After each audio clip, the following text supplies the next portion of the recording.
السلام علیکم. پہلے آپ اس ویڈیو کو دیکھیں. طریقے سے علامات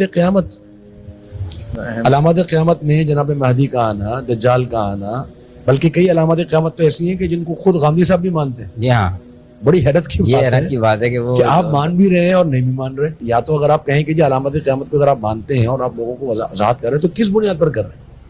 اگر اس سے کسی عقیدے کا ثبوت ہی نہیں ملتا حدیثوں سے تو آپ کس بنیاد پر جو ہے وہ مان رہے ہیں اس چیز کو؟ اور شیخ یہ آپ صلی اللہ علیہ وسلم کی سچی احادیث کی ایک کتنی بڑی دلیل ہے کہ بہت سی علامات قیامت، خاص کر علامات قیامت صغریٰ، ایک عام مسلمان بھی آج اپنے مشاہدے میں یہ بات کرتا ہے کہ جناب ان کا تو ظہور ہی پورا تقریباً ہو چکا ہے اور واضح ہے ہر کے سامنے. وہ حدیث کتنی واضح ہے آج کے زمانے میں اگر ہم بات کریں کہ انتل الحفاۃ العراۃ رعاء الشاء یتطاولون فی البنیان، کہ آپ دیکھیں گے وہ لوگ جن کے پاس نہ کپڑے زیادہ پہننے کے ہیں، نہ چپل پہننے کی ہے، اور بکریوں کے چرواہے ہیں، وہ اونچی اونچی بلڈنگیں بنانے میں آپس میں ایک دوسرے سبقت لے کے جا رہے ہوں گے. اب ہر ایک کو نظر آتا ہے قتل کا بڑھ جانا، دنیا داری کا بڑھ جانا، حرص کا بڑھ جانا، امانت کا ختم ہو جانا. یعنی شیخ کی تو 50-60 علامتوں کی ایک فہرست ہے.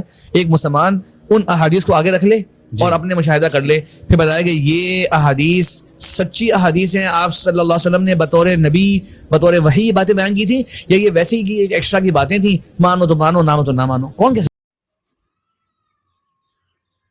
دوستو آپ نے دیکھا ہوگا کہ کیسے یہ مولوی حضرات گاندھی صاحب کا ایک قول نقل کر کے اس پہ تنقید کرتے ہیں کہ گاندھی صاحب تو مانتے ہیں کہ حدیث سے کسی عقیدے اور عمل کا اضافہ نہیں ہوتا، اور پھر جس سٹیٹمنٹ کو انہوں نے صحیح سے سمجھا بھی نہیں. آپ دیکھیے، یہ میرے پاس گاندھی صاحب کی میزان ہے، یہ میرے پاس میزان ہے گاندھی صاحب کی، اور اس میزان میں دیکھیے ایمانیات کے چیپٹر میں ایک چیپٹر ہے علامات، اور اس چیپٹر میں گاندھی صاحب نے وہ ساری حدیثیں لی ہے علامات قیامت پہ جو یہ مولوی حضرات بولتے ہیں گاندھی صاحب ان کو نہیں مانتا. اب گاندھی صاحب نے ان کو، کیونکہ قرآن مجید میں علامات قیامت کی کلیئرلی ذکر ہے، تو اب ان حدیث کو اسی کی تفہیم و تبیین کے طور پر قبول کیا گیا ہے. اب گاندھی صاحب کا مطلب کیا تھا کہ جب وہ بولتے تھے نا کہ حدیث کسی عمل اور عقیدے کا اضافہ نہیں کرتی، وہ بولتا تھا کہ مستقل بذات عقیدہ نہیں دے سکتا. تو تفہیم و تبیین کے طور پر تو وہ قبول کر رہا ہے، ساری کی ساری حدیثیں میزان میں ہیں. آپ دیکھو، یہ اس کا دوسرا مطلب لے کے یہ ثابت کرنا چاہتے ہیں کہ گاندھی صاحب تو مانتے ہی نہیں ہیں ان حدیثوں کو.